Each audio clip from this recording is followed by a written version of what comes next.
everybody. Welcome to your Mattapoisett Library and Art Lab Art Kit. I'm so glad that you guys are staying creative this summer and hopefully reading lots of books too. I know that's what we're doing at my house. So I wanted to show you what you have in your art kit and what you can do with it. So you're going to find a ball of clay in your art kit, and you're going to find another small bag that has some buttons and some little tiny seashells. You'll also see some of this cord, and I'm going to show you what we're going to do with it. So before you get started with this, you're going to want to go outside just to your yard and find some teeny tiny little leaves and flowers. We're going to be making some fairy bowls and some fairy beads that you'll be able to wear after your clay is dry. So I have, let's see if you guys can see it, this little tiny yellow flower. Here are these tiny little green leaves that almost look like little hearts. I know it's hard to see on here. I have some of this lavender that I found out in my garden. I also have some little chamomile flowers from my garden. Anything at all will work. Even if you only have grass out in your yard, you can get some little tiny green pieces of grass, and I promise you those will be really pretty. So I'm going to get my clay out. Let's tilt this screen down so you guys can see like this.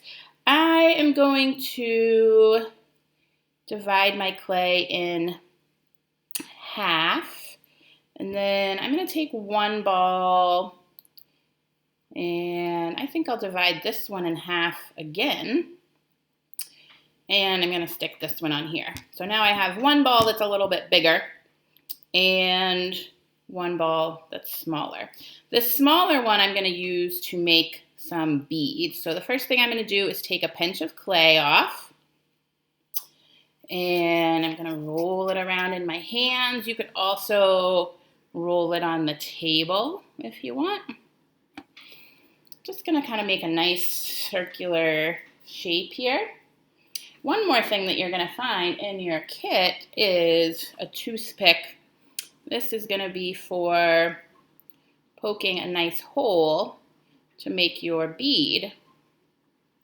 And after these beads are dry, you can use this piece of cord to thread through that hole to wear your necklace. All right, so I'm going to make sure, sometimes you have to take your toothpick and really make sure that that hole in the middle is big enough, okay? I'm just going to keep this on my toothpick, and I am going to take this tiny little yellow flower, and I'm just going to press that into my clay. I can use my fingers. I can use the surface of my table to help me press it in. And we're just going to let it dry just like this. Now, when this is dry, when your clay is dry, which is going to take probably about 24 hours, depending on the climate and the temperature in your house, you can either peel this flower off and you'll see a little impression left in there, or you can leave it right on there and you could paint a little bit of Mod Podge or a little watered down glue on there just to kind of hold it in. I just wanted to show you this is a little bowl that I made with that technique. So you can see how it's a little shiny. That's from the Mod Podge I use. If you don't have Mod Podge, you can use glue. This is one my daughter made, and this has some little dandelion seeds encased in it. So that looks really cool too. So you should have enough clay to maybe make like 2 or 3 beads, depending on how big you want them to be. Just make sure you use your toothpick to get that hole in there, and then you can just set those aside and let them dry. Now with our bigger blob of clay, we're going to make some dishes for our fairies. So I'm going to start by pinching off a piece, and again, I'm going to roll it, roll it, roll it, roll it. Remember, you can roll it on the table too.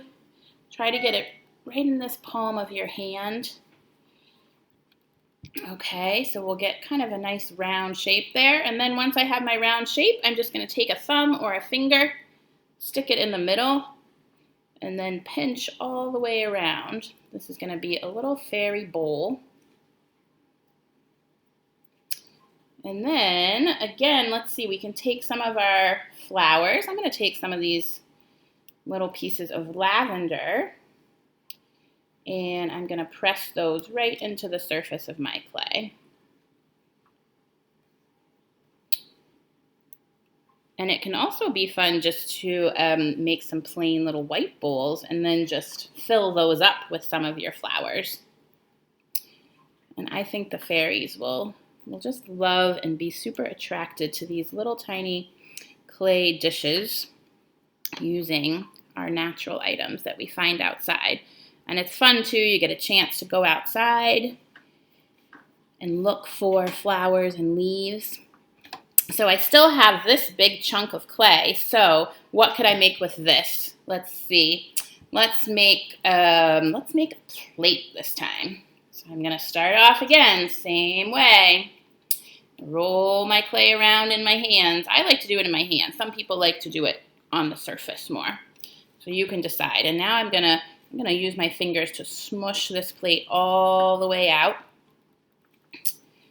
And I'm going to smush it down just a little bit more in the middle so the fairies will have a nice little plate. If you feel like your clay is drying out, you could take a fingertip and dip it in just a little bit of water and kind of smooth it around your clay. You just don't want to put too much water on or your clay is just going to become kind of sloppy and muddy.